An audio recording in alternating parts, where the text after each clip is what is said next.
저의 내부 WTR 소식통이 전해오는 북한 소식을 듣고 있노라면 정말 현재 최악의 식량난과 경제난, 에너지난과 외환난에 고난의 행군 때보다도 더 어려운 삶을 살고 있는 북한 인민들. 그런데 김정은이는 인민들의 생활에는 돈을 쓰지 않고 계속해서 핵무기 개발, 미사일 도발만 이어오고 있지요. 어떻게 하든 김정은 정권만을 지키기 위한 김정은의 발악이다라고 해도 과언이 아니겠습니다. 지금 현재 김정은이가 난리가 났습니다. 탈북민 6,451명, 참혹 증언, 72% 충격, 폭망 중인 북한의 김정은 정권. 정성산TV 좋아요, 구독, 알림은 큰 힘이 되겠습니다. 충격, 배국 받은 적 없다. 72%, 탈북민 6,451명, 그들의 참혹한 증언. 이제 거의 50%는 다 휴대전화를 가지고 있어요. 그걸로 장사가 연계도 하고 기본 전화를 다 쓰고 가족들이 보고플 때도 영상통화도 하고 하니까 사회의 흐름이 그러니까 너도 나도 전화를 쓰죠. 2019년 탈북민, 피아노 배워주고 영어 과외, 컴퓨터 과외 다 시키고 있고 돈 많은 집 자식들이 저렇게 사교육에 돈을 투자하는데 안 될 수가 있겠어요? 북한에서 제1위인 이과대학 보낸다고 하고 2019년 탈북민, 청바지 같은 거 바짝 붙은 거 있잖아요. 그런 사람들 다니면 잡혀서 벌금 물고 그래요. 내가 단속되었었잖아요. 그래서 막 아니라고 그러면 그 사람 이 배 돋구기 때문에 옷을 그 자리에서 쫙쫙 찢어 버리기도 해요. 2018년 탈북민, 통일부가 6일 공개한 북한 경제, 사회, 실태 인식 보고서에 등장하는 탈북민들의 인터뷰 중 일부입니다. 보고서는 2013년부터 2020년 사이 탈북해 국내에 정착한 6,451명의 충격 증언을 토대로 작성됐습니다. 북한 김정은 정권의 붕괴된 배급제, 백두혈통에 대한 반감 확산, 양극화 심화 등 북한의 내부의 최근 실상이 고스란히 드러났습니다. 김정은 정권에서 더 와해되고 있는 배급제. 정부는 그간 매해 탈북민을 대상으로 실태 보고서를 작성해 왔지만 일반에 공개한 건 처음입니다. 이전에는 탈북민 개인정보 노출 우려 등을 고려 보고서를 3급 비밀로 분류했습니다.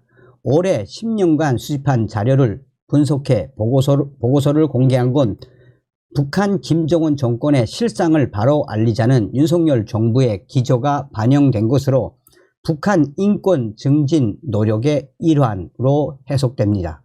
김영호 통일부 장관은 발간사에서 북한 실상에 대한 정확한 이해는 북한을 올바른 변화로 유도하고 자유롭고 평화로운 통일 한반도를 준비하기 위한 첫 단계라고 강조했습니다. 보고서에 따르면 이 북한 김정은이 집권한 이후 배급제 붕괴 속도는 더욱 빨라졌습니다. 2006년에서 2010년 탈북한 응답자 중 충격적이게도 식량 배급을 받아본 적이 없다라는 답변은 63%였는데 김정은 집권 이후인 2016년에서 2022년 탈북민 조사에서는 무려 72.2%로 10%포인트 가까이 늘었습니다.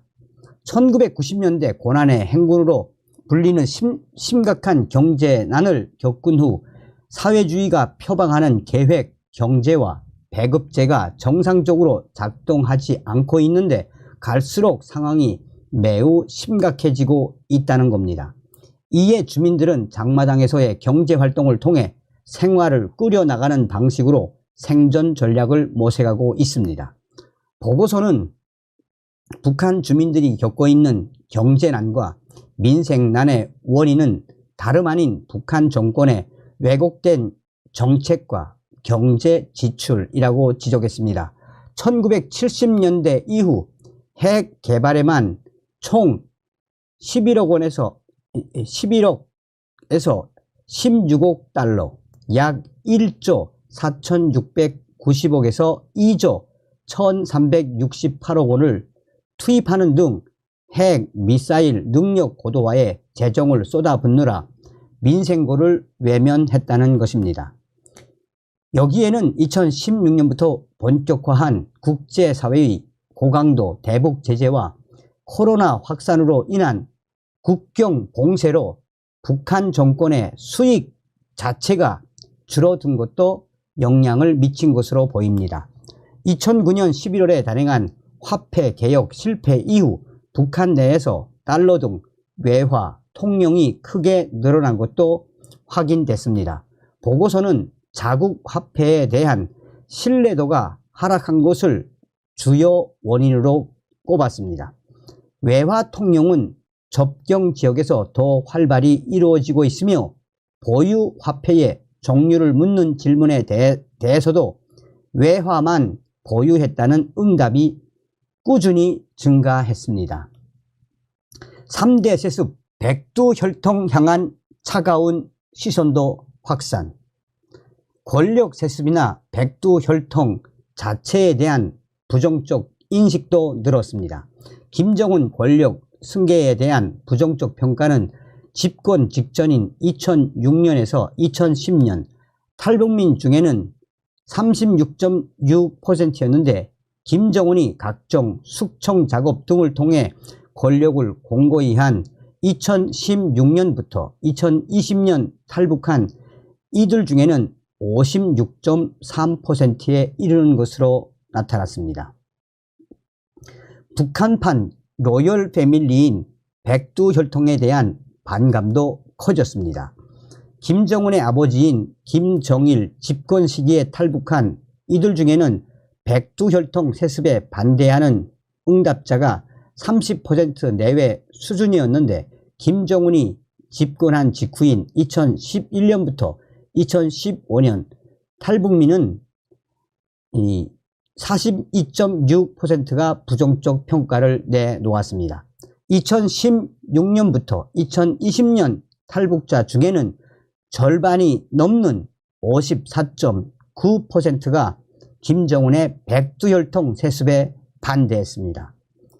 체제에 대한 반감이 높은 탈북민 대상 조사라는 점을 감안해도 이런 상승 추이는 주목할 만하다는 지적입니다. 김정은이 딸 주애를 후계자로 시사하는 가운데 백두혈통 4대 세습에 대한 내부 인식은 더 악화할 가능성이 있습니다. 여기에는 김정은 집권 이후 주민들의 사상 이완 방지를 위해 사회 전반에 걸쳐 통제와 규율 체계를 강화한 게 악영향을 끼친 것으로 보입니다. 보고서에 따르면 사회 감시 및 통제의 강화 정도를 묻는 질문에 김정은 집권 이전인 2011년 이전 탈북한 이들은 50.7%가 매우 다소 강하다고 답한 데 비해 김정은 체제가 공식 출범한 2012년 이후 탈북한 경우에는 71.5%가 통제가 더 심해졌다라고 답했습니다. 실제로 북한은 반동 사상 문화 배격법, 평양 문화어 보호법 등을 통해 외부 정보의 유입을 막으려고 안간힘을 쓰고 있습니다. 이는 그만큼 북한 내에 정보 유통이 활발해지고 있다는 방증인데, 보고서에 따르면 외부 영상물을 시청했다는 응답은 83.3%에 이릅니다. 최근 북한 내에 컴퓨터, 휴대전화 등 정보기기 사용 역시 확산되고 있습니다. 심각한 평양 지방 격차. 보고서에 따르면 북한에서도 빈부 격차가 심각한 수준입니다. 기존 핵심 계층인 당, 정, 군 간부들의 치부 행위에 더해 사경제 활동을 통해 부를 축적한 돈주 등 일부 상위 계층이 등장하며 양극화가 심해졌다는 분석입니다. 2016년부터 2020년 사이 탈북한 이들 중 93.1%가 빈부 격차가 심하다라고 응답했습니다. 평양과 지방 간의 생활 수준 격차도 이런 양극화를 부추기는 요인이 되고 있습니다. 지방은 평양보다 공공 서비스 및 인프라 공급에서 훨씬 더 열악한 상황으로 나타났습니다. 지방 접경 33.9%, 비접경 30.1%. 지방은 식량 배급 경험도 평양 60.9%에 비해 거의 절반 수준이었습니다. 난방 연료의 경우 평양은 석탄 59.2%, 전기 9.5% 사용 비율이 높았지만 북한 접경 지역에서는 나무 연료로 난방하는 비율이 72.7%였습니다. 최근 김정은이 지방 경제 활성화에 사활을 걸며 당, 정, 군 주요 간부들을 투입하는 것도 이로 인한 민심 이반을 우려한 결과로 읽힙니다. 강조해 드립니다만 대한민국에 태어나심을 감사하게 여기십시오. 다음 시간에 뵙겠습니다. 멸공. 정성산TV 좋아요, 구독, 알림은 큰 힘이 됩니다. 후원해 주시는 모든 분들께 가열차게 멸공.